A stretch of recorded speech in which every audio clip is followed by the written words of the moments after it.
So I haven't been out to Port Moody in a minute. Yeah. Everything good out there? Yeah. It's still standing? Yeah. Like you haven't burned the place down. We're gonna meet out there this week to talk over some things. But yeah, you kind of run the show out there now. You're like there every day almost. Yeah. Other than Thursdays, that's kind of weird how that happened. I wasn't really expecting it to be like that, but that's how it turned out. And are you so you're almost like coaching like how many hours a week right now? You're probably coaching like 10 or 12. I feel like it's more than that. Like, I think it's closer to 20. You have like 4 shifts Yeah. in total because we're only open like 5 days a week out there. Yeah. And so it's like, yeah, I guess the whole day is longer than how much I'm coaching, but it's usually like 3 hours at least a day. So it's, yeah, I guess it's closer to 12 than 20. But Yeah, I want to be open more out there, but it's like we haven't really done any marketing for Port Moody. It's been a lot of word of mouth and just like existing, having a gym in Vancouver. But yeah, it's kind of like you're there most days, and then you're also like training. Like, do you still train out there like several days a week? sometimes like it's actually been very different lately. But like what I used to do is I would go like 3 hours before like every shift basically, so like 3 or 4 times a week, and train until my shift started. Recently it's been more like once a week, and maybe not even that, because I've been actually training a lot outside, as my timing is great. In the summer I barely trained outside, and then now that we're in the winter I'm training outside. You just got motivated to train outside as soon as the weather turned? Is that what I happened? got really motivated right as the weather started to turn, and then I was like, I'm gonna do this, and panic, started training outside, and it's been dry enough even though it's cold. So I've actually been training a lot in Maple Ridge, where I live, with a friend actually who I started parkour with. Yeah. Do I know this friend? No, it's not. I was gonna say, is it Isaac, but it's not Isaac. It's someone Isaac and I both started with. Yeah. Oh, okay. Yeah. Nice. Oliver. That's cool. Yeah, I always thought it's like pretty wild. Like you, when we opened Port Moody Studio, did you come in for any classes when we first opened the studio? No, I came into classes before you did in the engineered bodies. I'm just trying to remember like when you applied. I think I started coming for a few classes and like mostly open gym in, I think it must have been 2019, maybe end of 2019. Mm-hmm. And then I started actually working in, I think, March 2020. Okay. So yeah, I think something like that. Yeah. So I just thought it was like such an interesting like evolution for you, because you went from doing some parkour on your own, doing some parkour like through classes through Origins, and then we opened up the studio, which is closer to home for you. Yeah. And then so you start coming in there, and then you get hired, and then all of a sudden like it just seemed like your practice like escalated. Yeah, it's kind of funny how that works, because I've thought a bit about that, about how it must seem from your perspective, because it's like you saw me like once or twice a long time ago, and then like just kind of disappeared probably, and then came back. But like from my perspective, it's like I was just in this gymnastics gym all the time, or like not all the time, I guess. I was only one really serious session like once a week probably, but I would spend like hours just doing plyometrics and Kongs. And so like my training just, I say, changed. I actually feel like I worked harder before I started coming here, almost in a different way at least, or like more physically effort. But like now I'm actually like applying that in a proper parkour way instead of just mats and soft blocks. All right. So I definitely got much better technique, and I got much better mental confidence, although I'm still working on that. But yeah. Yeah, and I think like Port Moody too, like the studio is a space where we call it the studio because it's not quite as big as the gym, right? And a lot of people I think would go out there and not have as many things to do, but you always don't seem to be like short of finding ideas for challenges. Yeah, I wonder. I think it's because like I didn't really have a parkour gym, so and that like I came to the main gym a few times, but like it was just a lot to come here, and overwhelming too, because it's such a big space. So I think like coming from like zero to that, it was awesome from my perspective, even if maybe other people were like, oh, it's smaller, it's like, not as much to do. So I just like kind of had a few challenges when I first came there that I wanted to hit, and then like slowly worked my way up to those, like some catbacks and stuff, and then just kept trying to drain every ounce of creativity that I could think of and new stuff I could think of that I could hit there, other than laches. Yeah, other than all of the laches. So many. It's like you got a typical like bar grid kind of set up there, and I always found it funny that that's like the specialty of the gym. Yeah. That you're not doing, but it's cool. I mean, it's cool to see all the stuff you can do with that space, because when I designed it, I wanted it to be fairly open. Like I didn't want it to be too cluttered. So I always figured like we can add, and we've added like a couple things.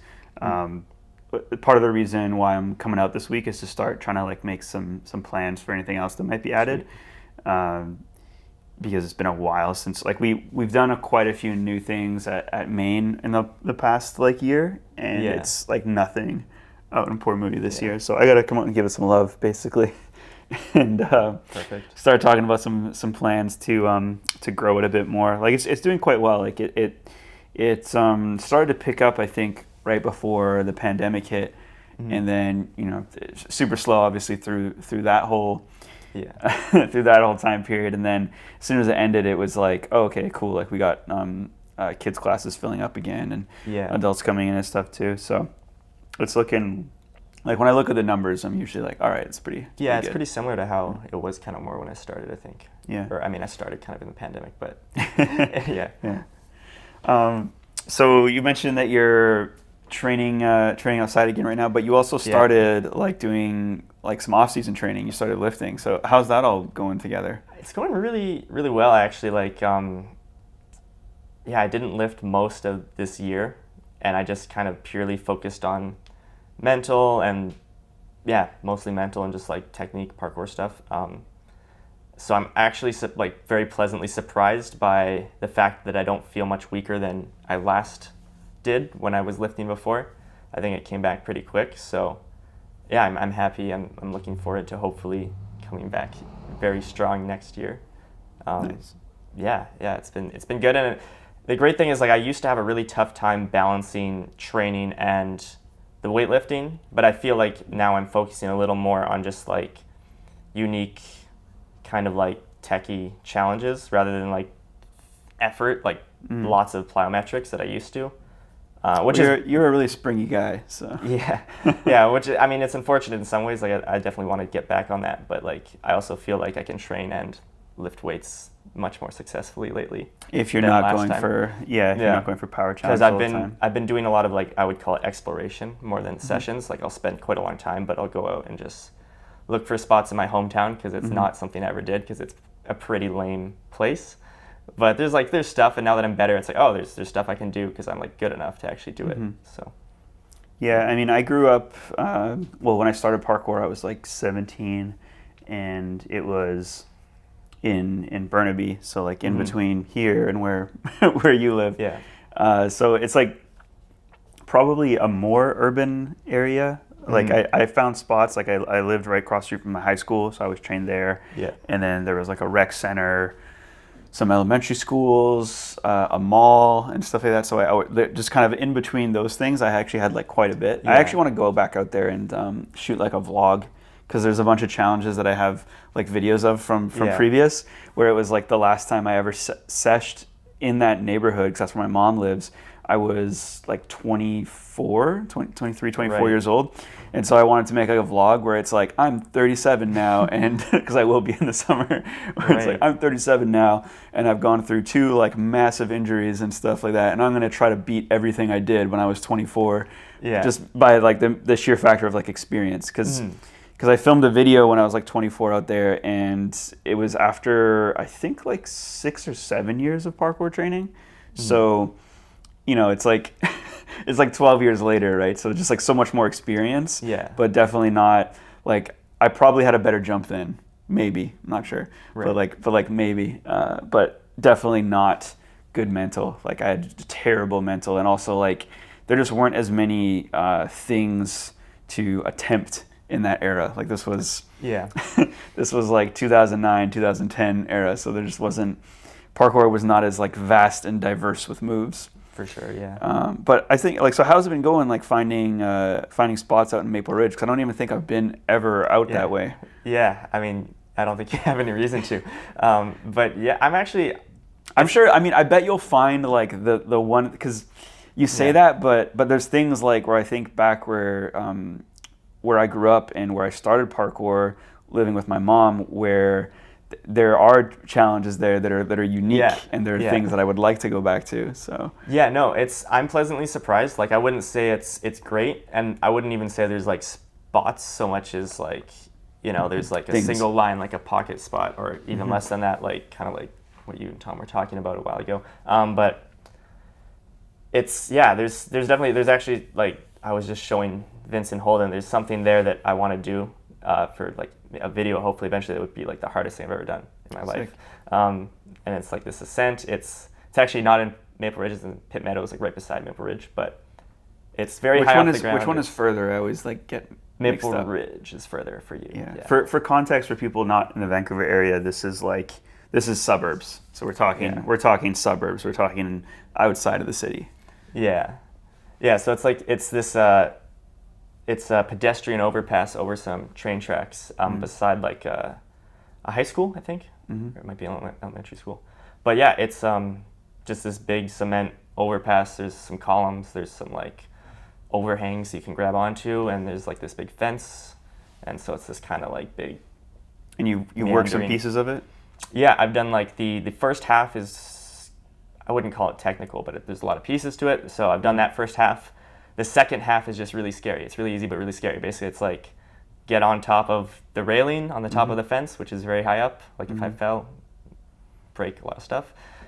Jump to this little ledge. It's like you have a column and then like a little thing you could land on, and then just climb up. So it's like jump, land on top, grab some ledge, and then climb up over a fence. So the top part's really easy. I just have not even thought about doing it, and then I was like looking at some videos and like I could keep going up, and I have to keep going up like that. I need to. So does it? You just feel like more exposed, and you're obviously like moving like more dynamic and stuff. Because it's like a maybe not even 5 feet or 6 feet jump.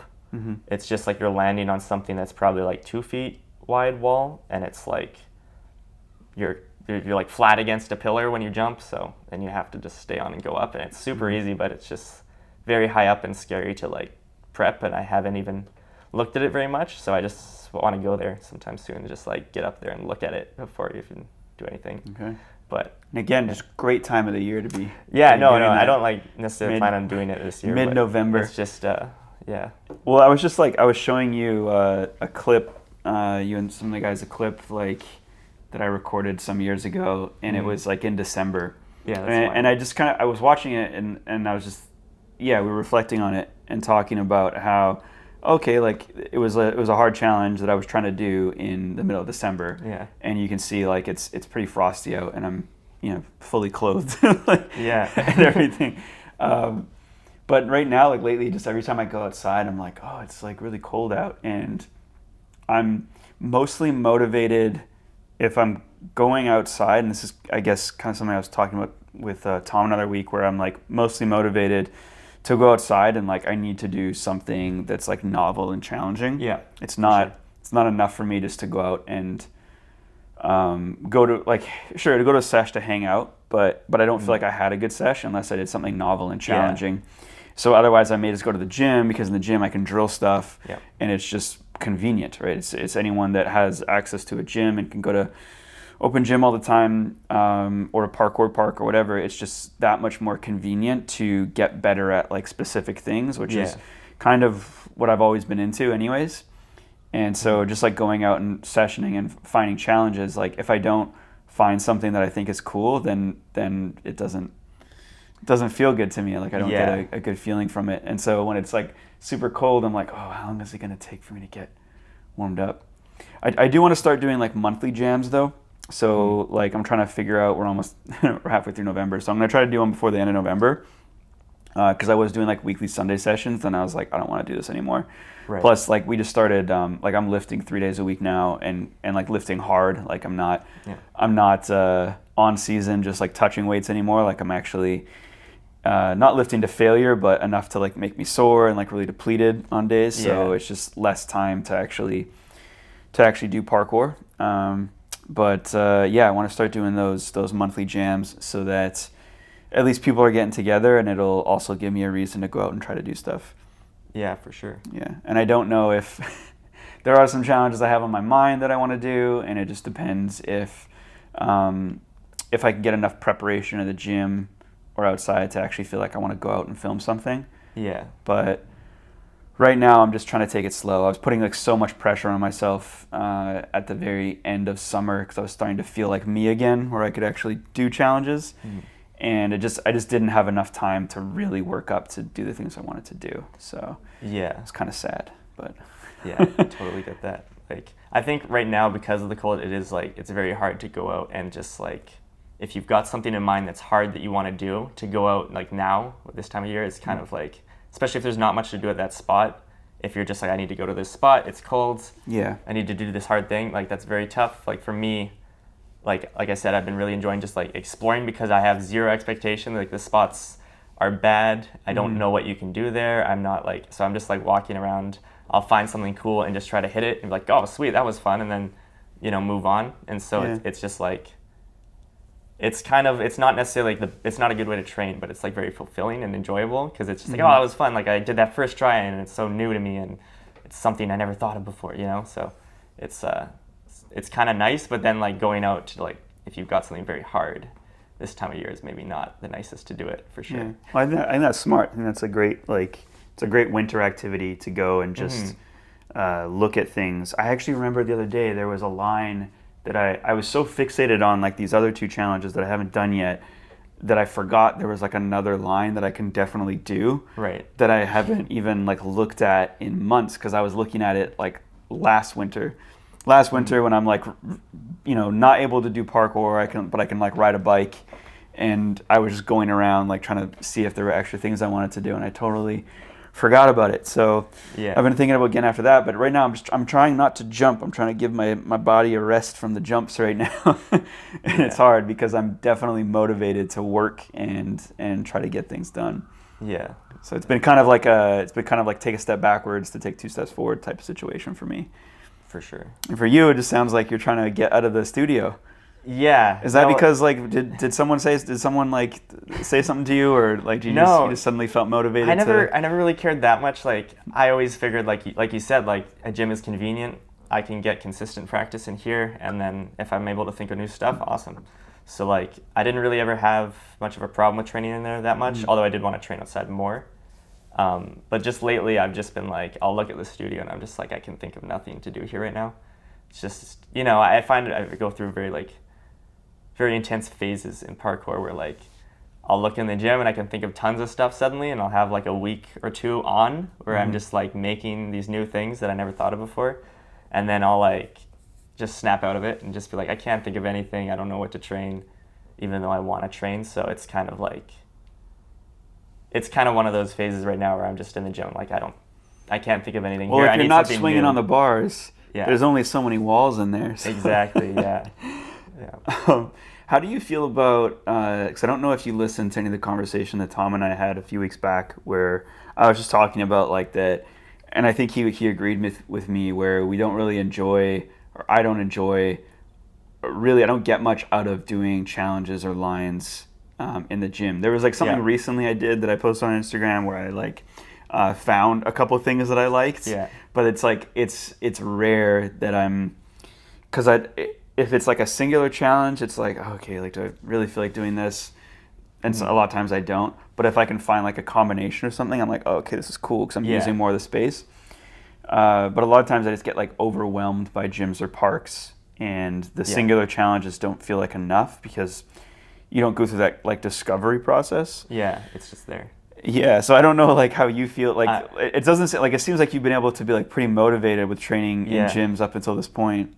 Yeah, it's funny because I know what you're talking about. I like 100% related to that, but I know it doesn't seem like that because I did so many things in the gym. But I totally like.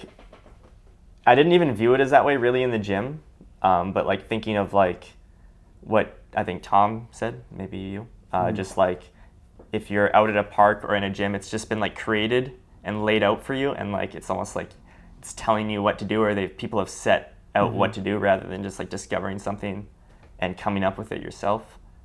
So like right now I feel very much that way where I'm just like I have no inspiration in a gym, and it just feels like being told what to do, and I want to find some random stuff outside and jump on it, you know? So, but like, I guess it wasn't always that way.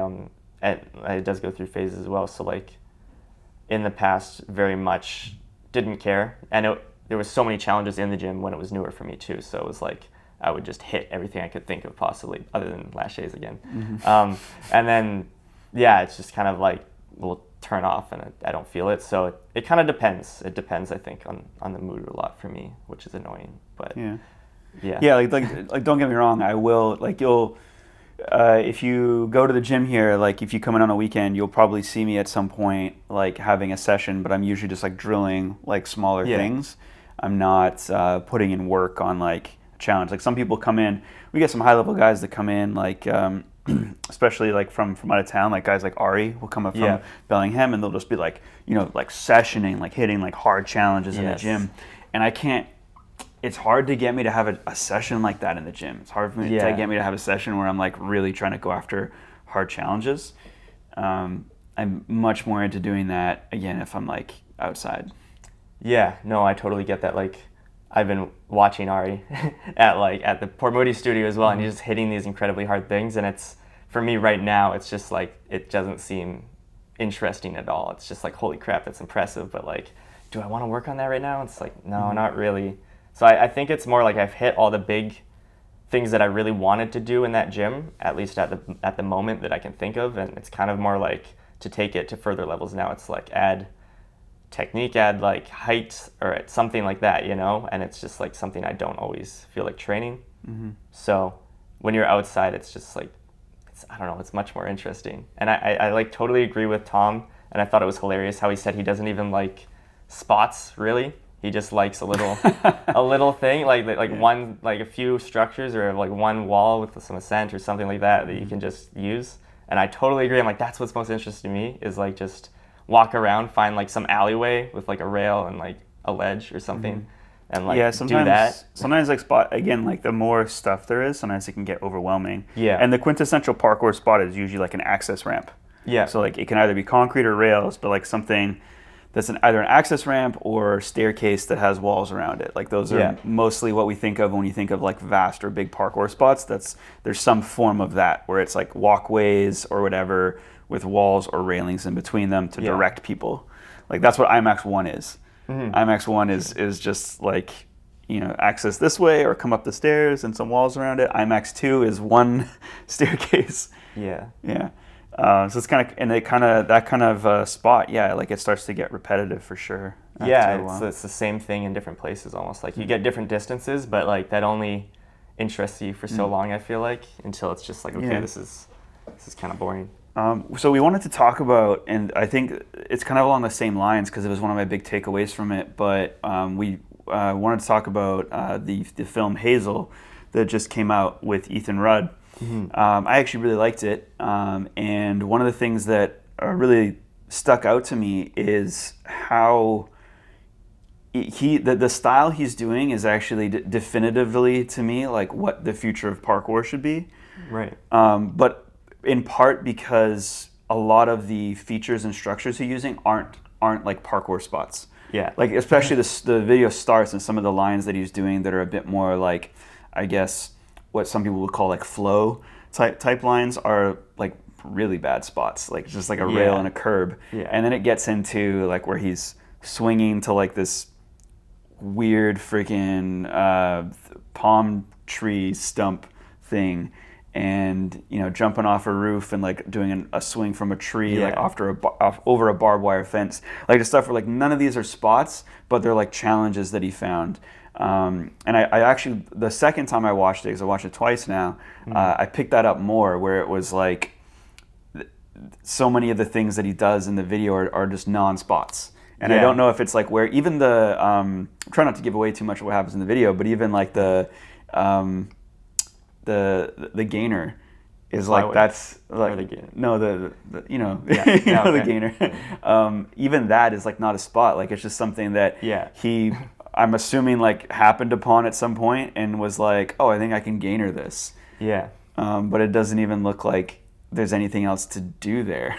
No, yeah, It's not just really. that. And like the fact he does a like runs and does like a climb up like Yeah. into it as well. Like it's not just like starting on the roof. Yeah. But yeah, I don't know. Like what's your big takeaway from it? Like I definitely agree with you. Like I think it is like a good direction for parkour.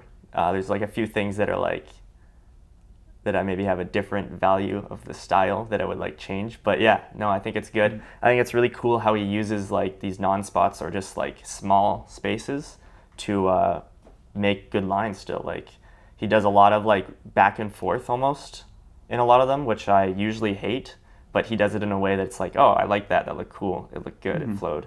So yeah, no, I thought it was really good. But yeah, definitely, I would have liked to maybe see some like. This is going against everything I just said, but some better spots. Like I would have liked to see like him move around in like some spots that were maybe a bit more like, not even just like bigger, but like some of them I just found like really boring spots, and it's still cool what he did, but I was like, it could have been like, I don't know, a lot more interesting if he had a better spot. yeah, for sure. I think that's I get where you're coming from on that because yeah, it did sometimes feel like there needed to be a bit of that where like okay, Ethan's really talented, but these spots definitely suck. But Yeah. I also think that's kind of what made it cool, and Yeah, it's I also guess that's like the point. it's also like I guess to form what I was saying earlier, a bit more of a argument around of where I think parkour should be going. One is like his style, like he's very diverse. He's not just a flip guy. He's not just a parkour guy. He mixes it very well. He covers. I think you were saying this when we were watching it together Yeah. too. Is like he covers ground pretty well, or like didn't in one part. I was but saying a then- bit of both. yeah, yeah. But it's like I think there's a different style where you have some, particularly like younger up and coming guys who are, especially like actually American, who are like very flip heavy. So you think of like twin parkour, Yeah. where it's like you don't. I'm sure they can do jumps. I'm sure they can do kongs. I'm sure they can do cap acts and things, but you just don't see it. You see mostly like a flip style, and it's a very dense flip style. Yeah. So they also don't need very good spots, but it's kind of like adopting a style that they developed in their backyard with some boxes Yeah. they made, and then taking it onto street spots. But part of that is like. I mean, also like I think like Aiden and Shay like recently like they did like try to do like a concrete gainer pre to like this box thing also that they broke. Oh yeah. So yeah. I think like they do definitely look for spots where they can do like use unique structures. Yeah. But like that's what really stood out to me in Ethan's video is like just unique structures. Like so Right. much of it was not like your average, like he was just finding things to do laches on. He was finding things to do other types of swings and tricks on. But it just seemed like unique structures, unique spots, not what you would see from like a video from the UK, for example. Yeah, definitely not. Where you would see like a lot of dream spots, or even like Capstone, which is coming out in a week from now, is like a lot of well, there's the heights and everything that we don't get a lot of in Ethan's video, but just a lot of like dream spots and like access ramps and things that typically like scream parkour, and a lot of the stuff that Ethan is doing is stuff that most people would maybe walk by and be like, I don't want to train here. Yeah. And he's coming up with like really really sick stuff. So Yeah, like one of the spots is literally I think a single rail and a single wall that's like 2 feet from the rail or like 3 Yeah. feet. It's like it's tiny. And there's like, if I looked at that, I would probably like, I'm gonna jump on the rail once just for fun, and like that's it. Like there's nothing else you can do here, and like he makes a good line out of it. Like it's not my favorite line in the video by far, but like it's like still a good line. So like the fact that he can do that at all is like super impressive, and it's not just like I like flips, but it's not just spamming a bunch of flips. Like I feel like he's got a good ratio of like connections, parkour, and like flips. And yeah, like, it's the thing that drives me crazy about most freestyle lines, particularly like Yeah. competition lines. Exactly. Is they're just sometimes they're just too flip dense, where it's like the goal seems to be like every movement has to be a flip. Yeah. Where it's like I'm doing one flip and then I'm applying into another flip and applying, and sometimes that can be really cool. Like most of the time it is like where it's like, wow, you did this and that,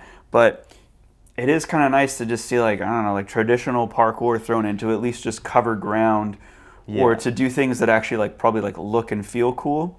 Like I think Ed Scott does a great job of that Yeah. as well. And Ethan, I think the style that he's representing really is like the future of what like parkour should be. I'd like to see kids with that style be the Yeah. ones that move forward and are like winning Red Bull and SPL and stuff like that in the Yeah. future. Yeah. I find I totally like a lot of the competition style lines and like athletes training for that. It's a lot of flips that I feel like they connect them well and plyometrically, and it's good, but like it just doesn't look good. It's like a weird choice of combination almost. Like they'll pop into a castaway or something. It's like, I don't know, not my favorite. Not your favorite. I don't move. think he did a single cast back Yeah. in the video, so that was good. Yeah. How do you feel about the price of the project? I don't know. Like I thought it was totally fine. Like people complain, but I was like, I don't know, $8 to watch this. Like, yeah, that's not a big deal. What was your motivation to pay $8 to watch it? Well, I just So it is 8 Canadian, by the way, depending on where you're Yeah. from. I think it's like 6, maybe 5 or 6 American. right. Yeah. I just saw the trailer and I thought it looked cool to me. And I know like I really like Ethan Rudd. I haven't really seen much from him lately, but I just remember when I think when he first joined Modus, like being like, oh dang, this guy's really good. He connects stuff really well, and he's doing like catbacks and like other stuff too that I like. So yeah, I thought it would be cool to watch. I remember in the trailer, he's like, I don't remember how they teased it. We were just talking about this, but like he's gainering, and it's like it was very unclear to me what he was landing on, and I just wanted to find that out too. So yeah, I didn't really think much of paying $8 for it. I didn't think it was a big deal, but yeah. So you were just sold on, okay.